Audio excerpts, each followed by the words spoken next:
Hi there. This is your last audio from me, so hopefully you can follow along still. Just a lot to go over. Masks. We have to go over mask wearing because right now we're on a mandate through the state of Wisconsin until September 28th. If that mandate is extended, we'll have to wear masks all the time longer.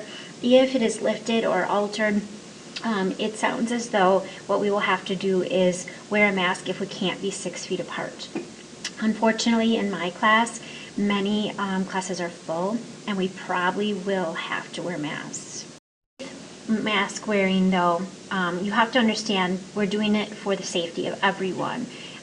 And although your health, you may be in good health, there may be somebody around you that it's really important that they don't get this. So you cannot be defiant on this. It will be dealt with very seriously. Your parents will be involved, administration, and if you can't wear a mask, because you just don't want to, you will probably be removed from class. So please wear your mask. Electronic gadgets, meaning really your cell phones. No one has like DSs anymore and stuff, but you can't have those in class, and cell phones as well. The thing with cell phones is that I do have a few times during the year, and you'll see that I have a sign up in the front that it might show green, which means that, hey, we're using our phones today. I usually give you a heads up when that would be. So there are a few times we'll use our phones, but most of the time not. And then just know that you are not allowed to take pictures or video of like me or anybody else in the class or anything like that. You can get in a lot of trouble for doing that. So please, don't be goofing around like that either. Parents are not always so good about following this. Please ask them not to text you during school.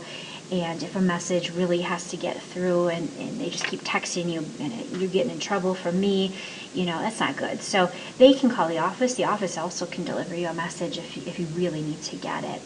Bathrooms, don't take your phones in the bathroom. That's gross.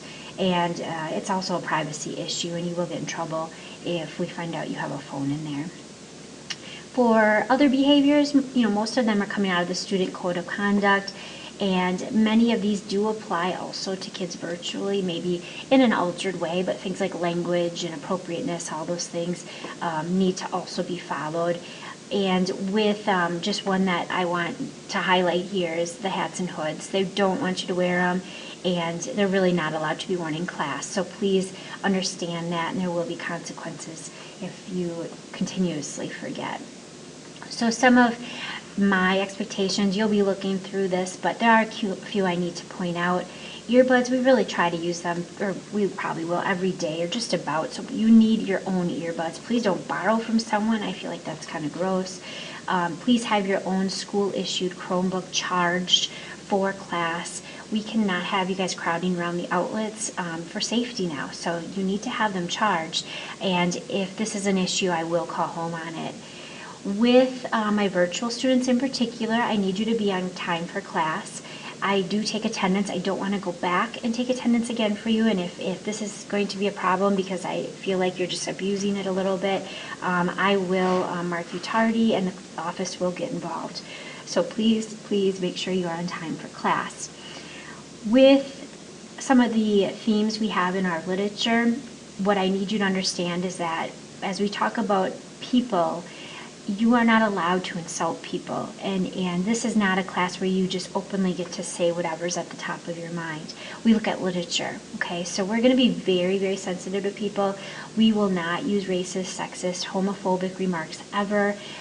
You don't know me, but I have a cousin who's gay, and I have a friend who is gay, and I will take offense, direct offense to this. So be very careful that you understand you are in what's considered my space. Remember where you are and make sure your comments are always respectful. I want every single person in this class to feel as though they belong and that they are a part of my class. So we will not insult people, and I will get parents involved very quickly and consequences dealt with if you cannot participate in a respectful manner. I would not cheat. I'm actually pretty good at catching people. I think I have a little reputation, and you will get in trouble. There is a cheating policy that will be followed, and I do have some extra little things on my computers and a couple little tricks that, I'm not telling you what they are, but I have a few little things. So be very careful, particularly when you write papers. The rest of it you can kind of look through, and then you will be able to unlock your last lock.